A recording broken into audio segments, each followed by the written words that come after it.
চা তৈরির আগেই বেক করা ঝামেলা ছাড়াই শুধুমাত্র একটি ডিম আর সুজি দিয়েই মাত্র 10 মিনিটে তেলে ভাজা তুলতুলে নরম এই কেকটা তৈরি করে নিতে পারেন। তো এই কেকটা বানিয়ে নেওয়া এতটাই সহজ, বাসায় থাকা অল্প কিছু উপকরণে খুব সহজেই তৈরি করে নেওয়া যায়।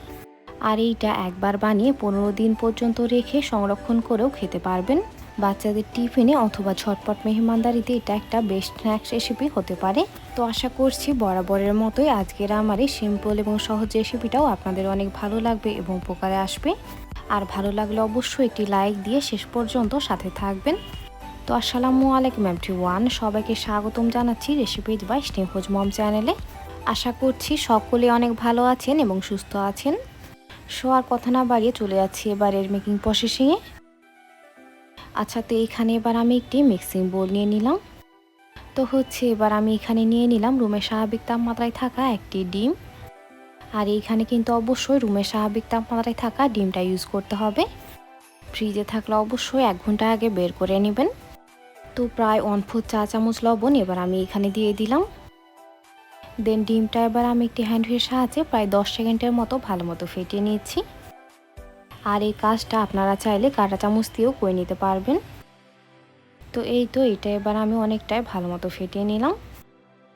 তো এবার আমি এখানে নিয়ে নিলাম প্রায় 1/2 কাপ পরিমাণ চিনি। তো সম্পূর্ণ চিনিটা আমি একবারে দিয়ে দিচ্ছি না, এটাকে 2 বারে দিয়ে ভালো মতো মিশিয়ে নিব। আর 2 বারে দিয়ে নিলে কি হবে, চিনিটা অল্প সময়ের মধ্যে ভালো মতো মেল্ট হয়ে যাবে। আচ্ছা, তবে আপনারা চাইলে চিনিটা ব্লেন্ডারে গুঁড়া করে সেটাও ইউজ করতে পারবেন, তাহলে এই কাজটা আরও বেশি ইজি হয়ে যাবে। তো এইটা এবার আমি অলমোস্ট প্রায় 1 মিনিটের মতো ভালো মতো ফেটিয়ে নিলাম। আর এই পর্যায়ে চিনিটা অনেকটাই মেল্ট হয়ে গেছে। তো এবার আমি বাকি যে অবশিষ্ট চিনিটা রয়ে গেছিলো সেটা এবার এর মধ্যে দিয়ে দিলাম। তো চিনিটা এবার দিয়ে নেওয়ার পর এটাকে এবার আমি আবারও প্রায় 1 মিনিটের মতো ভালো মতো ফেটিয়ে নিচ্ছি। আর বোলটা এইরকমভাবে কাত করে ফেটিয়ে নেবেন, তাহলে কাজটা খুব অল্প সময়ের মধ্যেই হয়ে যাবে। তো এই কেকের মজার একটা বিষয় হচ্ছে এখানে ডিমের ফোমের কোনো প্রয়োজন হয় না, আর বিটার ওভেন কোনো কিছুর প্রয়োজন নেই। তো এইটা এবার আমি আবারও প্রায় 1 মিনিটের মতো ভালো মতো ফেটিয়ে নিলাম। আর এ পর্যায়ে এটা কিন্তু অনেকটাই ক্রিমি টাইপের হয়ে গেছে, আর এটা এবার একেবারেই রেডি। তো ডিমের গন্ধ দূর করতে এবার আমি এখানে দিয়ে দিলাম প্রায় 1/2 চা চামচ পরিমাণ এলাচের গুঁড়া। তবে আপনারা চাইলে এখানে পছন্দ মতো যে কোনো ফ্লেভারের এসেন্সও ইউজ করতে পারবেন। তো এখন এবার আমি এখানে দিয়ে দিলাম প্রায় 1/2 চা চামচ পরিমাণ বেকিং পাউডার।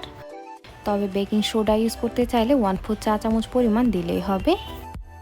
তো এখন কেকের টেস্ট বেটার করার জন্য এখানে এবার আমি দিয়ে দিলাম প্রায় 1 টেবিল চামচ পরিমাণ গুঁড়া দুধ।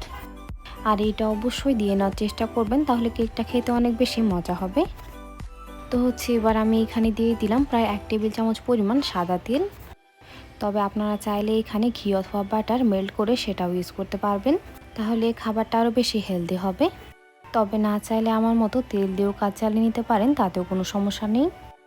তো সবগুলো উপকরণ দিয়ে নেওয়ার পর এটাকে এবার আমি আবারও প্রায় 30 সেকেন্ডের মতো ভালো মতো ফেটিয়ে নিলাম। আর এইগুলো এবার আমার একদম ভালো মতো মিশিয়ে নেওয়া হয়ে গেছে। আচ্ছা, তো এবার আমি এখানে নিয়ে নিলাম প্রায় 1/2 কাপ পরিমাণ সুজি। আর সুজিটা আমি একবারে দিয়ে দিচ্ছি না, অল্প অল্প করে দিয়েই ভালো মতো মিশিয়ে নিচ্ছি। তো কেকের এই ব্যাটারটা অনেকটাই সফট এবং আঠালো টাইপের করেই তৈরি করে নিতে হবে, তাহলে কেকটা অনেক বেশি নরম তুলতুলে হবে।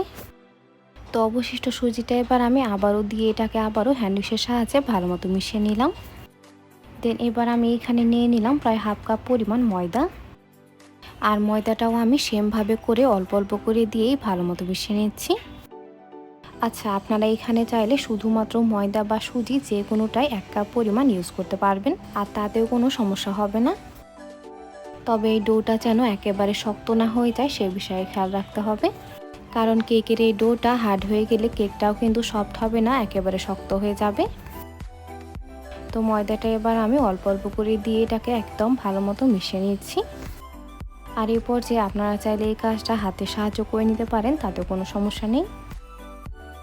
তো এই কেক বা পিঠা যেটাই বলেন না কেন, এটা বানিয়ে নেওয়া এতটাই সহজ, হুটহাট বাসায় মেহমান আসলে ঝটপট তৈরি করে নেওয়া যায়। আর বাচ্চারা তো এই ধরনের কেকগুলো অনেক বেশি পছন্দ করে, তাই আগে থেকে বানিয়ে রেখে বাচ্চাদের টিফিনে কিন্তু ঝটপট দিয়ে দিতে পারবেন। তো সম্পূর্ণ আটাটাই দিয়ে নেওয়ার পর এটাকে এবার আমি ভালো মতো মিশিয়ে নিলাম। তো হচ্ছে এটাকে এবার আমি হাতের সাহায্যে একদম ভালো মতো মাখিয়ে নিচ্ছি। তো এইটা খুব একটা বেশি সময় নিয়ে মাখিয়ে নেওয়ার কোনো প্রয়োজন নেই, যা সবগুলো উপকরণ ভালো মতো মিশিয়ে নিলেই হবে। তো এই ডোটা ঠিক এইরকম স্টিকি টাইপের হবে, যে হাতের মধ্যে এইরকমভাবে লেগে লেগে আসবে। তবে সমস্যা নেই, এটা রেস্টে রাখলে এমনিতেই ঠিক হয়ে যাবে। তো এখন এইটা এবার আমি ঢাকনা লাগিয়ে রেখে দিলাম প্রায় 5 মিনিটের জন্য রেস্টে। তো এখন এবার আমি ফিরে আসলাম ঠিক 5 মিনিট পর। আর এর মাঝে ডোটা কিন্তু একদম সুন্দরভাবে করে সেট হয়ে গেছে। আর এর মধ্যে স্টিকি ভাবটা কিন্তু একদম সম্পূর্ণভাবে চলে গিয়েছে। তো এখন ডোটা এবার আমি এখান থেকে সুন্দরভাবে করে উঠিয়ে নিচ্ছি। দেন এই ডোটাকে এবার আমি একটি মেজারমেন্ট চামচের সাহায্যে সুন্দরভাবে করে উঠিয়ে আলাদা আলাদা করে রেখে দিচ্ছি। আর এতে করে সবগুলো কেক এক সমান বা একই মাপের হবে। তবে আপনারা চাইলে এমনি বা কোনো মাপ ছাড়াই তৈরি করে নিতে পারেন, তাতেও কোনো সমস্যা নেই। তবে সবগুলো কেক একই মাপের বা এক সমান হলে দেখতে ভালো লাগে আর কি। তো এখন বেশ কয়েকটা কেক মাপ করে নেওয়ার পর এগুলোকে এবার আমি হাতের সাহায্যে ঘুরিয়ে সুন্দরভাবে করে তৈরি করে নিচ্ছি। তো এই কেকগুলো তৈরি করে নেওয়ার সময় অবশ্যই হাতে সামান্য তেল অথবা ঘি মাখিয়ে নেবেন, তাহলে কেকগুলো একেবারে ক্র্যাকলেস হবে। আর এইগুলো যেহেতু সুজির কেক, তাই এগুলো ফেটে যাওয়ার সম্ভাবনা বেশি, তাই একেবারে ক্র্যাকলেসভাবেই তৈরি করে নিতে হবে। তো এই কেকগুলো তৈরি করে নেওয়ার পর এগুলো কিন্তু রাখা যাবে না, সাথে সাথেই তেলের মধ্যে দিয়ে দিতে হবে।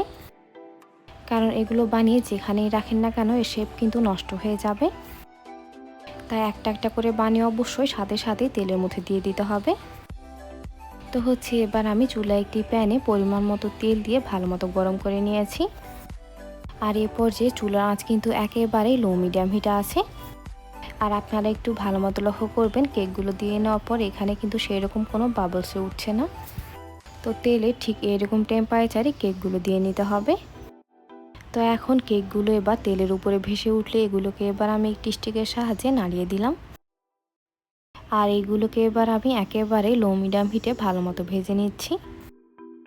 সো ভিউয়ার্স, আপনারা যারা এতক্ষণ পর্যন্ত আমার ভিডিওটি দেখছেন অথচ আমার চ্যানেলটি সাবস্ক্রাইব করেননি, তারা অবশ্যই আমার চ্যানেলটি সাবস্ক্রাইব করে দিবেন এবং পাশে থাকা বেল আইকনে ক্লিক করে দিবেন আমার পরবর্তী ভিডিও নোটিফিকেশন সবার আগে পেতে। আর অলরেডি যারা সাবস্ক্রাইব করে ফেলেছেন তাদের জানাচ্ছি অসংখ্য ধন্যবাদ।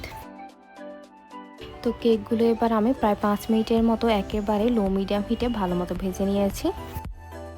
দেন চুলার আঁচ এবার আমি লো মিডিয়াম হিটে থেকে মিডিয়াম হিটে করে দিয়েছি। তো হচ্ছে এবার কেকগুলোর একটা সাইড সুন্দরভাবে করে ভেজে নেওয়া হয়ে গেছে। দেন এগুলোকে এবার আমি উল্টিয়ে দিলাম।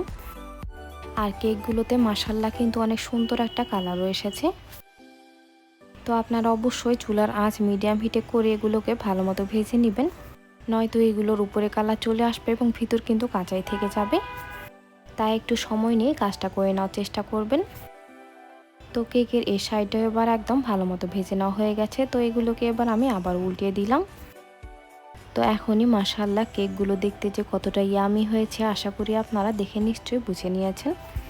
আর দেখে মনে হচ্ছে যে কাপ কেক কোনো একটা মোল্ডে বানানো। তো সবগুলো কেক এবার আমি এখান থেকে উঠিয়ে নিলাম। আর এর মধ্যে এক্সট্রা তেলটা অবশ্যই ভালো মতো ছাড়িয়ে নিতে হবে। তো এরই মাঝে তৈরি হয়ে গেল অসম্ভব মজাদার তেলে ভাজা তুলতুলে নরম কেক। সো ভিউয়ার্স, রেসিপিটি ভালো লাগলে বাসায় একবার অবশ্যই ট্রাই করবেন। আর রেসিপিটি কেমন লাগলো অবশ্যই একটি কমেন্ট করে জানাবেন এবং ভালো লাগলে অবশ্যই ফ্রেন্ডস এবং ফ্যামিলির সাথে শেয়ার করবেন। তো কেকটা এবার কী পরিমাণ তুলতুলে নরম হয়েছে সেটা এবার আমি ভেঙে দেখিয়ে দিলাম। তো আজকের মতো এখানে বিদায় নিচ্ছি। এতক্ষণ সাথে থাকার জন্য অসংখ্য ধন্যবাদ। আল্লাহ হাফেজ।